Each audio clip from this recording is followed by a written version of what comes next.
आज मु बनई छतु भजा जो बटम छतु बटम मशरूम से तो बहुत प्रकार आइटम अच्छी मु भी मो यूट्यूब रे फुल वीडियो सब छाड़ी तो यहाँ हूँ बटम मशरूम रे मुझे भजा बनैबी पियाज पकईकी। तो देखो ये मुझे केवल हलदी पकईदी आगे भाजीदेवी पर लुण पकेवा कहीं छतुर बहुत सारा पानी बाहर। ये सोरिष तेल देदी से जीरा देदेली जीरा पर शुखा लंका और पियाज ढेर सारा पकईदेली। पियाज टी अधा भाजी आसिले से आम छतु पकईवा।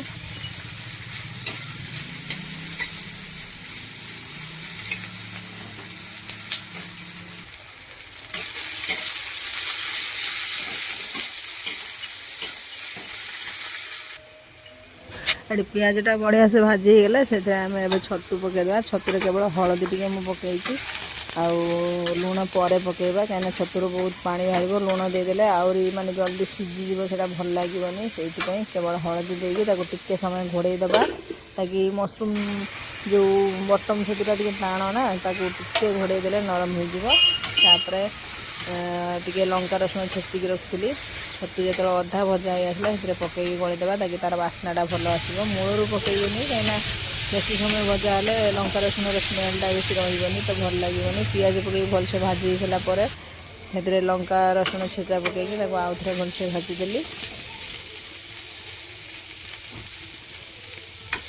एटा ए आसलानी आबे काढ़ीदेवा। यहाँ मुझे पखाड़ भात बनई तो आपको आपण पखाड़ गरम सबुथ खाईपर रुटी तो यहाँ पखाड़ भात खाइबा बहुत बढ़िया लगे से मुझे केवल पियाज छतु पकईकी खाली भाजी। तो बटम मशरूम रे बहुत सारा आइटम खाई बटम मशरूम भजाटा एमती खाई न।